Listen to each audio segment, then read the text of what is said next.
प्यारे बच्चों, कैसे हैं आप? उम्मीद करती हूँ कि आप अपने घर पर स्वस्थ होंगे, प्रसन्न होंगे और थोड़ा सा पढ़ाई में भी ध्यान लगा रहे होंगे। तो चलिए शुरू करते हैं आज की पढ़ाई।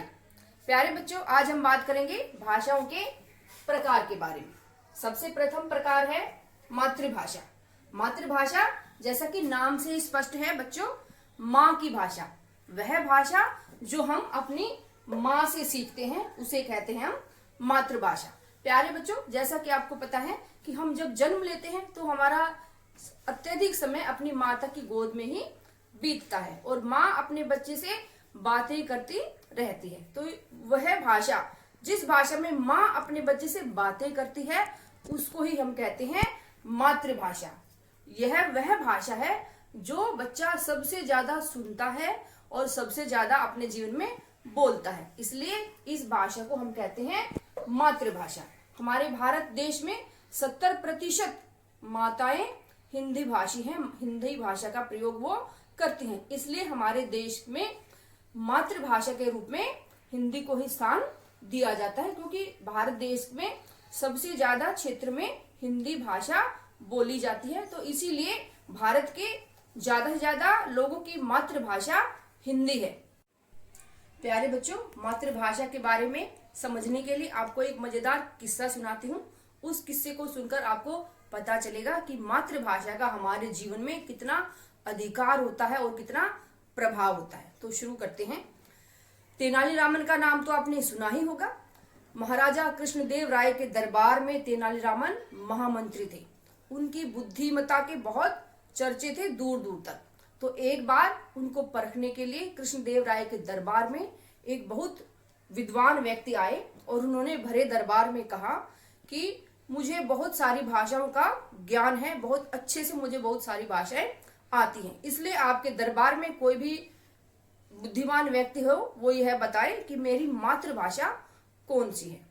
तो सबने कहा ठीक है, हम प्रयास करते हैं। सबने प्रयास किया, अलग अलग लोगों ने उनसे अलग अलग भाषाओं में बात की, लेकिन कहीं पर भी यह पकड़ में बात नहीं आई कि उनकी मातृभाषा कौन सी है, क्योंकि सभी भाषाओं पर उनका बहुत तगड़ा अधिकार था। सभी भाषा उनको बहुत अच्छे से आती थी, धारा प्रवाह वो उन भाषाओं में बात कर रहे थे।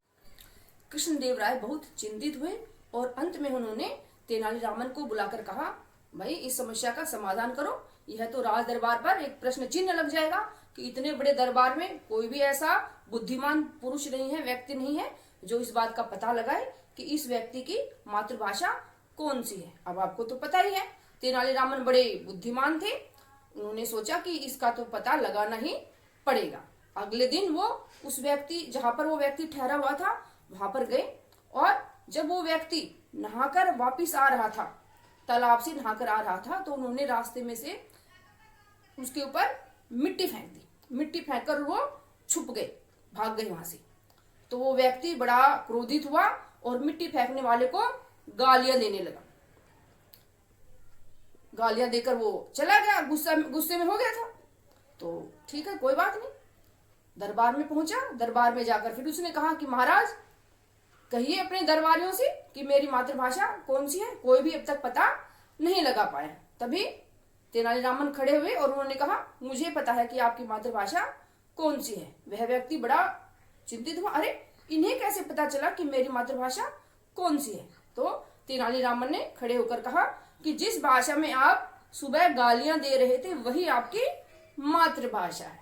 तो प्यारे बच्चों, आप समझ ही गए होंगे कि जब हम किसी कठिनाई में होते हैं, परेशानी में होते हैं, हमें ठोकर लग जाती है या हम गिर पड़ते हैं, तो हमारे मुख से मातृभाषा ही सबसे पहले निकलती है। इसका अर्थ यही है, बिल्कुल सीधा स्पष्ट अर्थ है कि मातृभाषा एक ऐसी भाषा है जिसका प्रभाव हमारे ऊपर सबसे ज्यादा होता है।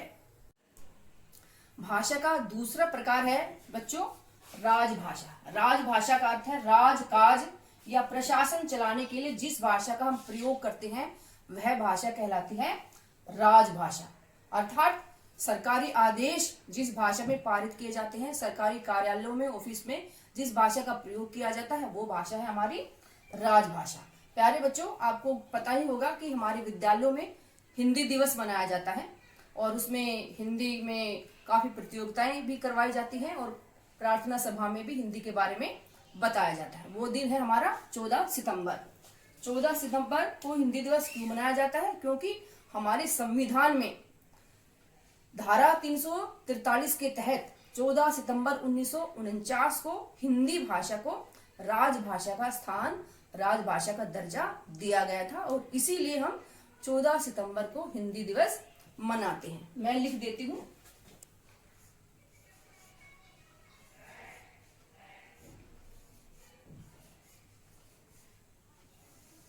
ये तिथि है जिस तिथि को हिंदी भाषा को राजभाषा का दर्जा दिया गया था। अब चलते हैं दूसरे प्रकार की तरफ।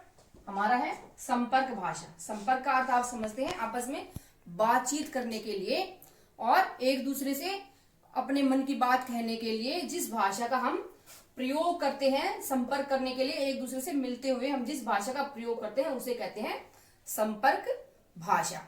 हमारे भारत देश में वैसे तो बहुत सारी भाषाएं बोली जाती हैं, बहुत सारी बोलियां हैं हमारी। मलयालम है, कन्नड़ है, तेलुगु है, तमिल है और उत्तर भारतीय भाषा है, बहुत सारी हैं। परंतु हम देखते हैं कि हमारे भारत देश में 70% भाग में हिंदी भाषा ही बोली जाती है। आपको पता ही है कि हिंदी भाषी फिल्में कितनी सारी बनती हैं और पूरे संसार में सबसे ज्यादा हिंदी भाषी फिल्में ही बनती हैं। हिंदी के समाचार पत्र कितने सारे हैं, हिंदी के टीवी पे कितने सारे चैनल्स हैं। ये इसी बात का सबूत है, प्रमाण है कि हिंदी भाषा हमारे देश में संपर्क भाषा के रूप में बिल्कुल पूर्णतः प्रतिष्ठित है। अगला हमारा बिंदु है राष्ट्रभाषा। राष्ट्र माने पूरा देश। संपूर्ण राष्ट्र में सबसे ज्यादा प्रयुक्त की जाने वाली भाषा राष्ट्रभाषा कहलाती है। बच्चों, जैसे कि आपको पता ही है कि हमारा भारत देश एक विशाल देश है और इसमें हर राज्य की अपनी अलग अलग सभ्यता है, अलग अलग संस्कृति है, अलग अलग बोलियां हैं, अलग अलग त्योहार हैं। इस कारण हमारे देश को विविध संस्कृतियों का देश कहा जाता है। इसी कारण अनेक विविधताओं के कारण ही, अनेक भाषाओं के कारण ही पूरे भारत की एक राष्ट्रभाषा आज तक नहीं बन पाई है। यह बात तो पक्की है कि 70% भाग में हिंदी भाषी लोग रहते हैं और हिंदी का प्रचार प्रसार कर रहे हैं, परंतु संपूर्ण भारत में हिंदी भाषा का इतना प्रचार नहीं हो पाया है कि पूरे देश की एक राष्ट्रभाषा के रूप में हम हिंदी को प्रतिष्ठित कर सकें। उम्मीद करती हूँ कि आपको मातृभाषा, राजभाषा, संपर्क भाषा और राष्ट्रभाषा चारों का अर्थ अच्छे से समझ में आ गया होगा, स्पष्ट हो गया होगा। और यहाँ पर एक बात और ध्यान देने योग्य है कि राजभाषा और राष्ट्रभाषा दोनों का अंतर भी आपको अच्छे से स्पष्ट हो गया होगा और उम्मीद करती हूँ कि ये चारों बिंदु आप बिल्कुल कभी भी नहीं भूलेंगे, हर समय आपको अच्छे से याद रहेंगे। आज के लिए इतना ही। कल फिर मिलते हैं एक अगली वीडियो के साथ। धन्यवाद।